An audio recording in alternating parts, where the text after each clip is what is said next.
বন্ধুরা, শুভ দ্বীপ্রহর। আজকে আমি পেয়েছি এক বিশিষ্ট ভারতীয় বিপ্লবীর আত্মীয়কে। কে, পরিচয় তার নিজের মুখ থেকেই শুনুন। নমস্কার, আমার নাম সুব্রত চাকি। আমি ভারতবর্ষের স্বাধীনতা সংগ্রামের অগ্নিযুগের মানে সশস্ত্র বিপ্লবের প্রথম হুতাত্মা, প্রথম বাঙালি হুতাত্মা প্রফুল্ল চাকির বংশধর। প্রফুল্ল চাকির বংশধর হিসেবেতে আমি আজকে আপনাদের এই সামনে ক্যামেরার সামনে এসেছি, ওটাই আমার পরিচয়। এছাড়াও আমার একটা পরিচয় আছে, আমি নিজে একটা বড় সংগঠনের সাথে যুক্ত আছি। আমরা সমাজসেবামূলক বিভিন্ন রকম কাজকর্ম করে থাকি, তো তার সাথে আমরা যুক্ত আছি, সেটা আমার একটা নিজস্ব পরিচয়। ওই প্রফুল্ল চাকির আমার ঠাকুরদাদার ছোট কাকা ছিলেন, এবং প্রফুল্ল চাকির ইউজ করা একটা ডিকশনারি, তার সিগনেচার করা এবং তার জন্মস্থানের ছবি, সেই জন্মস্থান তো বগুড়া জেলার মানে বর্তমান বাংলাদেশের বগুড়া জেলার শিবগঞ্জ থানার অধীনে একটা ছোট গ্রাম, বিহার গ্রাম, সেই গ্রামেতে জন্মস্থানটা রয়েছে। ওখানে ওনার নামে একটা পাঠাগারও রয়েছে, কিন্তু অবহেলায় অযত্নে পড়ে আছে। তো যাই হোক, সেই প্রফুল্ল চাকির রংপুর জেলা স্কুলে থাকাকালীন ছাত্রাবস্থায় 1905 সালের ব্যবহার করা একটা ডিকশনারি, ওনার হাতের লেখা সমেত, মানে নিজের নাম এবং স্কুলের নাম সমস্ত লেখা সেই সমেত এবং সেই জন্মভিতার ছবিটা সমেত, সেটা আমার বাড়িতে এখনো রক্ষিত আছে। কতদিন রাখতে পারবো জানি না, এখনো পর্যন্ত সেটা আছে 1905 সালের এই বইটা। আপনারা মোটামুটি সকলেই জানেন এই বিপ্লবী প্রফুল্ল চাকি সম্বন্ধে। উনি রংপুর জেলা স্কুলের স্টুডেন্ট ছিলেন, কিন্তু ওনার জন্ম হয়েছিল বগুড়াতে। রংপুর জেলা স্কুল থেকে ওনাকে রাস্ট্রিকেট করা হয়েছিল কার্লাইল সার্কুলারের এগেনস্টে। ওনারা একটা গুপ্ত বিপ্লবী সমিতিতে যোগদান করেছিলেন এবং সেই সময় তাকে স্কুল থেকে 5 টাকা জরিমানা করা হয়। তো সেই জরিমানার প্রতিবাদেতে উনি মানে জরিমানা দেননি। ওনার সঙ্গে আরো প্রায় 200 জন ছাত্র ছিলেন, ছাত্রী নয়। তো তাদের মধ্যে কয়েকজন বিপ্লবীর নাম আমরা পরেও পেয়েছি, যেমন বিপ্লবী সুরেশচন্দ্র চক্রবর্তী, বিপ্লবী প্রফুল্ল চক্রবর্তী। সুরেশচন্দ্র চক্রবর্তী তো আমাদের স্বামী ঋষি অরবিন্দের সাথে একদম শেষ জীবন পর্যন্ত ছিলেন, মানে পন্ডিচেরিতেই থাকতেন উনি। তো এরা সবাই প্রফুল্ল সহপাঠী ছিলেন। তো প্রফুল্ল চাকি তারপরে বারিন ঘোষের সাথে রংপুরেতে একটা জায়গায় আলাপ হয় ওনার, একটা ব্যাংক ডাকাতির ব্যাপারেতে। ব্যাংক ডাকাতি না, একজন খুব বুদ্ধিষ্ণু একজন জমিদার বাড়িতে ডাকাতির পরিকল্পনা একটা করেছিলেন অরবিন্দ ঘোষ অর্থ সংগ্রহের জন্য।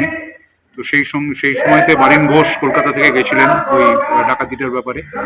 সেই সময় প্রফুল্লের সাথে আলাপ হয়। প্রফুল্ল তেজদীপ্ত চেহারা এবং কথাবার্তা শুনে বারিন ঘোষ কলকাতায় নিয়ে আসেন প্রফুল্ল চাকিকে। মুরারিপুকুর বাগান বাড়িতে প্রফুল্ল চাকি এলেন বারিন ঘোষের সরাসরি নিমন্ত্রণ বা আমন্ত্রণেতে, এবং পুরো দমে সেই সময় ওখানে শুরু হলো অস্ত্রচর্চা, অস্ত্র শিক্ষার সমস্ত ব্যবস্থা।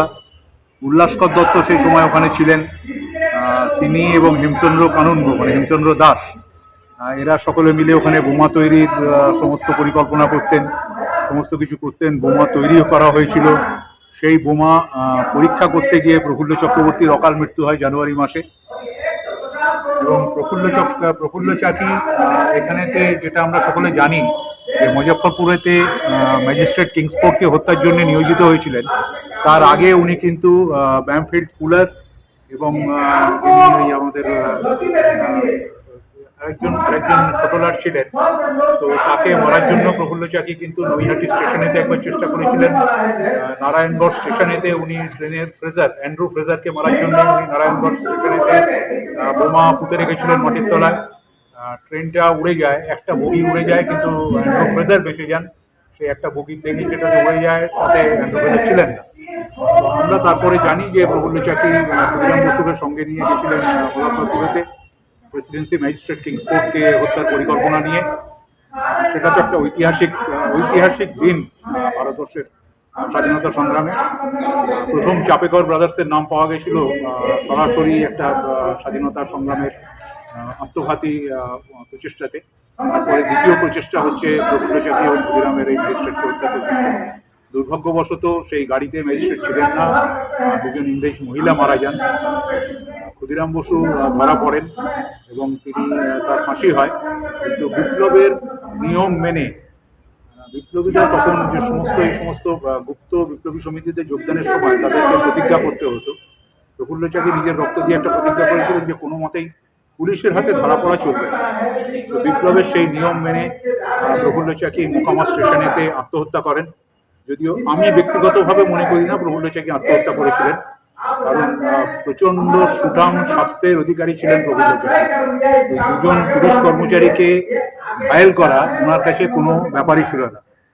আমার যেটা মনে হয় ব্যক্তিগতভাবে, এবং আরো কিছু কিছু পরে এখন কিছু লেখাও বেরিয়েছে এই সম্বন্ধে, এবং তাতে কিন্তু প্রমাণিত হয় যে প্রফুল্ল চাকিকে ওই সময় হত্যা করা হয়েছিল মোকামা স্টেশনেতে, এবং অর্ধমৃত অবস্থাতে তারই রিভলভারের গুলি দিয়ে তাকে হত্যা করা হয়, এবং সেটাকে আত্মহত্যার ঘটনা বলে চালানো হয়েছিল।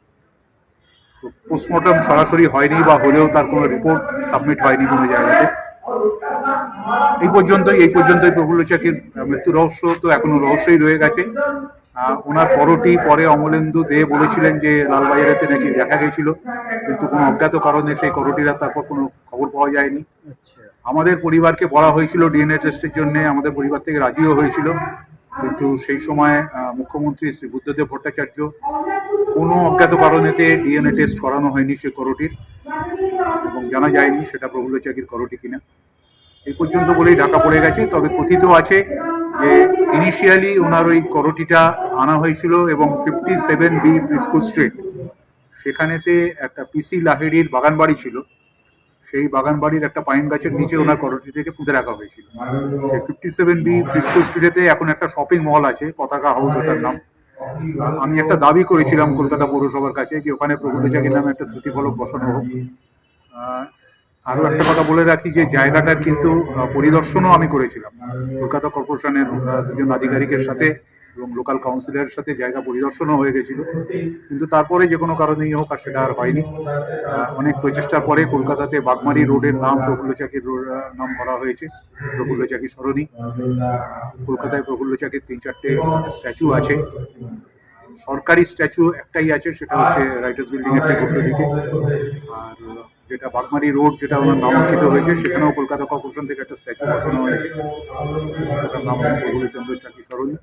এই পর্যন্তই আছে। আমাদের পরিবার তরফ থেকে আমরা অনেক দিন ধরে আমরা আবেদন করছি ভারত সরকারের কাছে এবং বিহার সরকারের কাছে মোকামা স্টেশনের নাম যাতে প্রফুল্ল চাকির নামে করা হয়। আর আরও একটা আবেদন আমরা করে রেখেছি যে মোকামা হাওড়া যেটা ফার্স্ট প্যাসেঞ্জার ট্রেন আছে, সম্ভবত ওই ট্রেনেরই টিকিট প্রফুল্ল চাকির মৃতদেহেতে পাওয়া গেছিল। মোকামা টু হাওড়ার যে টিকিট উনি কেটেছিলেন, সেই ট্রেনেরই বোধহয় টিকিট ওটা পাওয়া গেছে। সেই টিকিটটা এখন আলিপুর সংগ্রহশালাতে রাখা আছে। ওই ট্রেনটার নামও যদি প্রফুল্ল চাকির নামে করা যায়, সেটার জন্য আমাদের একটা দাবি রয়েছে। বাকিটা যেরকম চলছে সেরকমভাবে চলবে। সবার কাছে নিবেদন, আমি সবার কাছেই আবেদন করছি, প্রফুল্ল চাকি তো জাতীয় সম্পত্তি, সেই হিসাবে তাকে সম্মান জানানোর জন্য অন্তত এই দুটো কাজ করা। জয় হিন্দ, ভারত মাতা জয়।